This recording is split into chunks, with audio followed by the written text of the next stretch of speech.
This video is on how to achieve authenticity when presenting from stage or on camera. Essentially, what we're talking about here is how to just be you. Just be you is incredibly ambiguous. I also believe that it is perhaps some of the worst advice we could give each other or pass on when someone asks you that question of, I've got an opportunity on stage, or I'm speaking or on camera, what's some advice? And someone wisely says, just be you. What does that really mean? Because if we understand that we are infinite beings, we have an infinite amount of ways that we can act, react in any given moment. We have thousands of subtleties and nuances exploding or signaling, reacting, acting in any given moment. What we're saying when we are saying to somebody, just be you, is pick a piece of you to portray. Pick a piece of you that is going to go into this video, which the video camera captures a moment of time, and on stage you are giving an audience an hour of your time, perhaps if it's an hour-long keynote.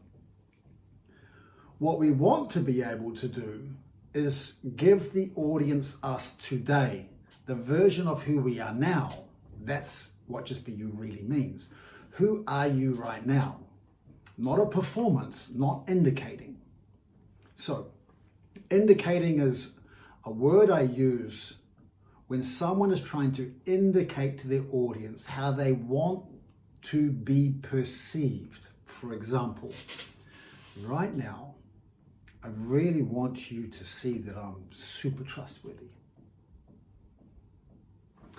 If I was already a trustworthy person, I wouldn't need to indicate to you.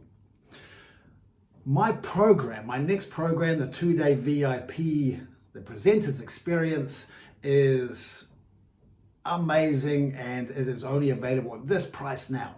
I'm trying to show you, I'm indicating you that I'm assertive and I really believe in this program, right? Or I'm really excited right now to bring you this new program.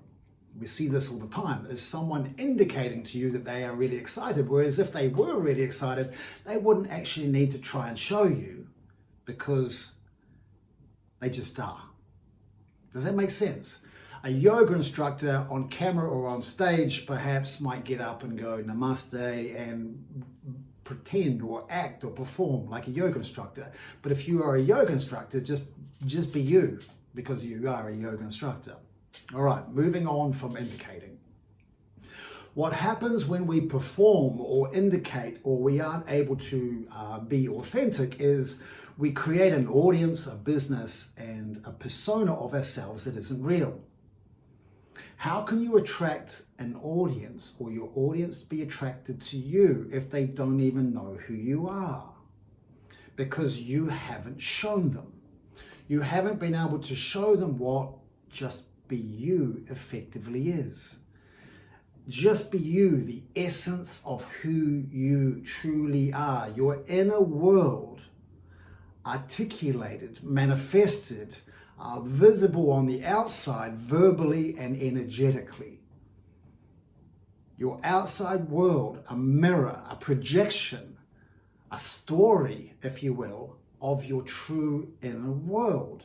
And so when we perform, we are falling into a bad habit on stage or camera of trying to be a specific piece of ourselves that we have decided is the piece that we want our audience to see. And there is nothing authentic about that. That is a performance. And some people are fantastic performers. It's not to take away from that craft in itself. But it's not authentic presenting. My obsession with presenting has been authenticity, and in the last 5 years, the use of the heart-brain, this consciousness that is the place of flow and ideas, and if you want to be really dramatic, the place that allows us for God to work through us. So, just be you. What does it truly mean? That is what the question is that I'm going to get to and answer for you, and also give you a really simple, tangible takeaway of how to achieve that. I'm just going to touch on a couple of dot points here. What the audience really want to see, what they're paying for, is you being able to connect to you first so they can connect to you. When we place the mask on, when we perform, they're connecting to that persona. They will never really connect to you at a soul level because you are hiding that part of yourself. You're performing. Authenticity, if you think about it like this, can actually fit on a timeline. Let's call it the authentic presenting timeline. On that timeline, there is past, and this is when a presenter, in the middle of the timeline, there's present, there's past and future. The present is us on stage or on camera right now. Now we have a choice to choose from the present, the past, or the future. Now most presenters, as you will probably know, are choosing from the past or the future. So let me detail that or elaborate on that so we're all on the same page. When we choose from the past, we are choosing from a part of our personality or a memory that we have that we were at our best. We may have been more magnetic, funny, and we might have thought that we looked better and more intelligent. We came across very smart.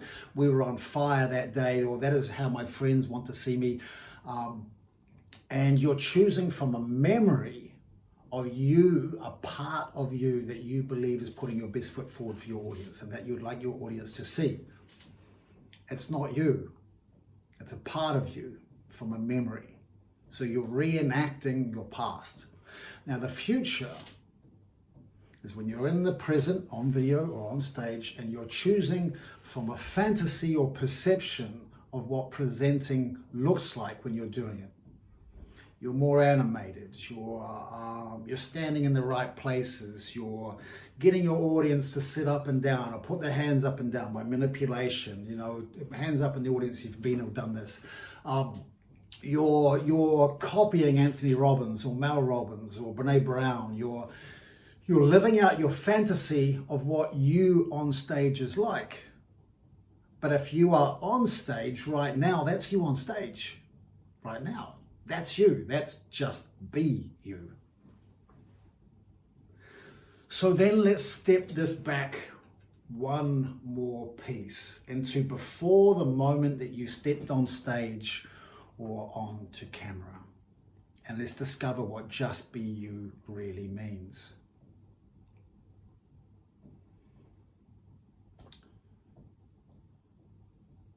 Before you were on stage or camera, when you rolled out of bed this morning, you felt a certain way. You could probably label it. By the time you had coffee, brushed your teeth, got dressed, whatever you do in the morning, your rituals, whatever they are, and you've gone to get on camera or you've gone to go on stage, you felt a certain way beforehand. It might be melancholic, it might be down, depressed, low vibe, high vibe, excitable, magnetic, irritated, joyful, excitable, whatever these things are, label it. Just label it. And now what I'm going to tell you right now is pretty crazy. None of those moods or experiences or feelings are either good or bad, wrong or right, or positive or negative towards you presenting. Because that's what just be you means. None of those feelings will stop you sharing your wisdom. It will just dictate how you share your wisdom today. It'll just influence the words that you choose today. It'll just influence how you color your words and deliver your words today. It'll just influence what tools of the craft that you choose today to deliver your wisdom. And I just want to add this with tools. God is only as potent as the tools you supply. This is really, really important.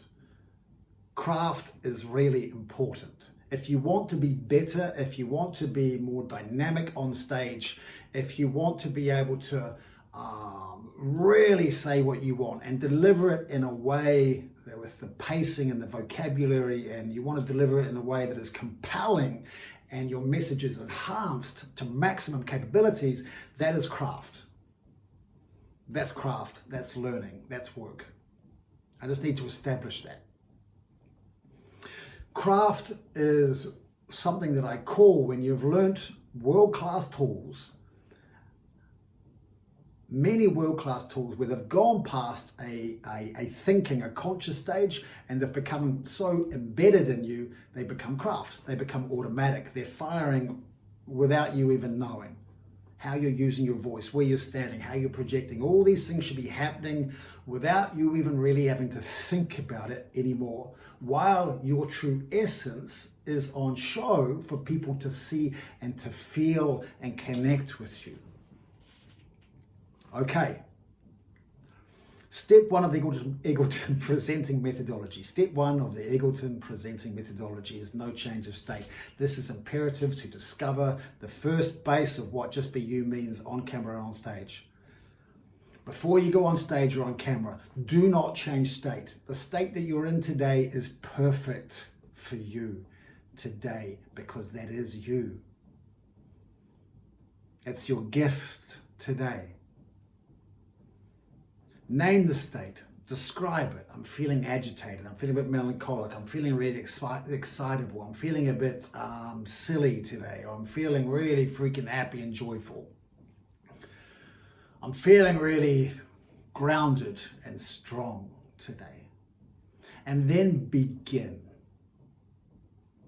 to not judge it, to be wrong or right, good or bad or positive, negative to presenting, because there is neither. That is just be you. That is just be you. Essentially, that is just be you. And this took me decades to figure out and be obsessed with it, to discover a tangible tool that I can pass on to people with what just be you means.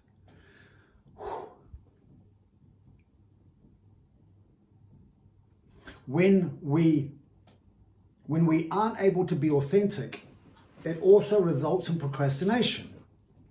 We procrastinate doing our workshops or getting keynote talks or doing our videos or doing pre-recording our videos for programs because we're waiting for a feeling. We're waiting for that feeling. Going back to earlier in the video, we're waiting for that feeling that we think is the image or the energy or the performance or the version of us that our audience are going to respond to the best. But that's not just be you. And so you're waiting each day for that feeling, that miscellaneous, that ambiguous feeling to arrive and handed to you on a platter, and you wake up in the morning going, oh my God, this is exactly how I wanted to feel for my videos. Thank God. But what if you're on stage today? You're going to cancel it because you're not in the right mood? Or you're going to jump around and do jumping jacks or breathing exercises? Why? When just be you means there's no right or wrong, good or bad or positive or negative to whatever feeling you're feeling. You just begin in that place and allow it to work moment to moment, and you end up wherever you end up. Normally in a really good place of in the heart brain and being able to express and articulate exactly what you want from your wisdom. And when you are open and authentic, your audience will not only hear you and see you, they will feel you. And that is the most important thing, because presenting is a feeling, it's not a doing.